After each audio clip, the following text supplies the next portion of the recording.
Em 1949, nos Estados Unidos, um caso perturbador começou a ser investigado por médico, padre e até pela própria Igreja Católica. Um garoto de apenas 13 anos começou a apresentar comportamentos tão inexplicáveis que muitos acreditavam estar diante de uma possessão demoníaca real. Esse caso ficou conhecido pelo pseudonome de Roland Doe, e décadas depois, ele se tornaria a principal inspiração para o famoso filme The Exorcista. Mas o que realmente aconteceu com esse garoto? Hoje você vai conhecer um dos relatos de exorcismo mais documentados da história moderna. Tudo começou em Mount Rainier, no estado de Maryland, nos Estados Unidos. Holland era descrito como um garoto comum, quieto, educado e muito próximo de uma pessoa específica em sua vida, sua tia. O nome dela era Harriet. Ela tinha um interesse peculiar por espiritismo e ocultismo. Entre os objetos que possuía, havia um tabuleiro Ouija Board. Ela ensinou Holland a usar o tabuleiro. Para muitos era apenas um jogo, mas para outros era um instrumento perigoso, um suposto meio de comunicação com o espírito. Holland ficou fascinado. Ele começou a usar o tabuleiro com frequência. Mas tudo mudou quando sua tia morreu. Pouco tempo depois da morte dela, coisas estranhas começaram a acontecer na casa da família. À noite, barulhos e arranhões eram ouvidos nas paredes. Passos ecoavam pelo corredor. Objetos começaram a se mover sozinhos. A família acreditou inicialmente que poderia ser algum problema na casa, ratos ou encanamentos antigos. Mas então as coisas começaram a piorar. O colchão de Roland começou a tremer. A cama se mexia violentamente, como se alguém estivesse tentando derrubá-lo. Mesmo quando o garoto estava sozinho, móveis começaram a se deslocar. Cadeiras arrastavam pelo chão, quadros caíam da parede e objetos religiosos desapareciam. A família decidiu procurar ajuda. Primeiro com o médico, depois com o psiquiatra, mas nenhum deles encontrava explicação. Foi então que um pastor luterano chamado Luther Mills decidiu investigar. Ele convidou Roland para passar uma noite em sua casa. Durante a madrugada, ele afirmou ter presenciado fenômenos assustadores. O colchão do garoto começava a vibrar, como se algo invisível estivesse tentando expulsá-lo dali. O pastor ficou convencido, algo estava errado, e muito errado. A família então procurou a ajuda da Igreja Católica. Foi nesse momento que o caso chegou ao padre William. Ele analisou a situação com cuidado e decidiu que seria necessário um ritual extremamente raro, um exorcismo. Exorcismos são rituais religiosos, usados pela igreja para expulsar suposto demônio, mas eles são extremamente raros e só são autorizados após investigação rigorosa. O caso Roland passou por avaliação e o ritual foi autorizado. O exorcismo começou em St. Louis, no estado do Missouri. O local era um hospital ligado à igreja. Ali, os acontecimentos ficaram ainda mais perturbadores. Testemunhas afirmavam que Roland demonstrava força sobre-humana. Várias pessoas tinham dificuldade em segurá-lo, mesmo sendo apenas um garoto.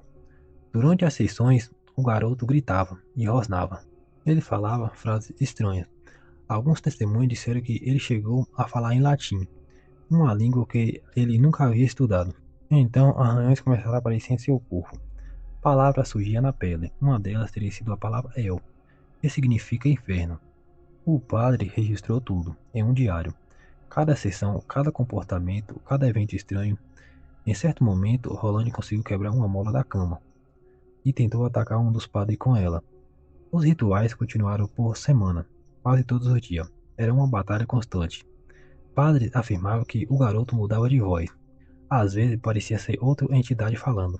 Outras vezes ele implorava por ajuda, como se estivesse lutando contra algo dentro dele. O caso começou a se espalhar, mesmo com tentativas da igreja de manter tudo em segredo total.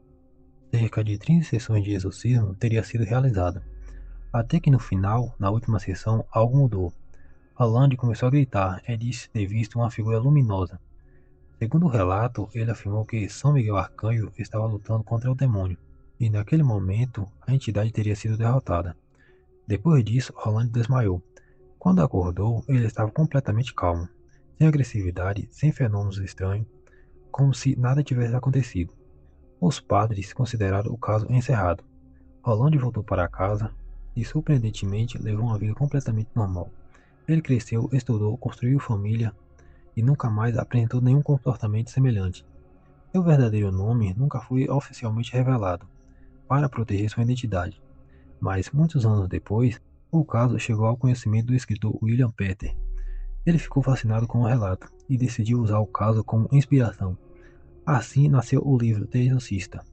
O livro fez tanto sucesso que acabou se transformando em um dos filmes de terror mais famosos da história.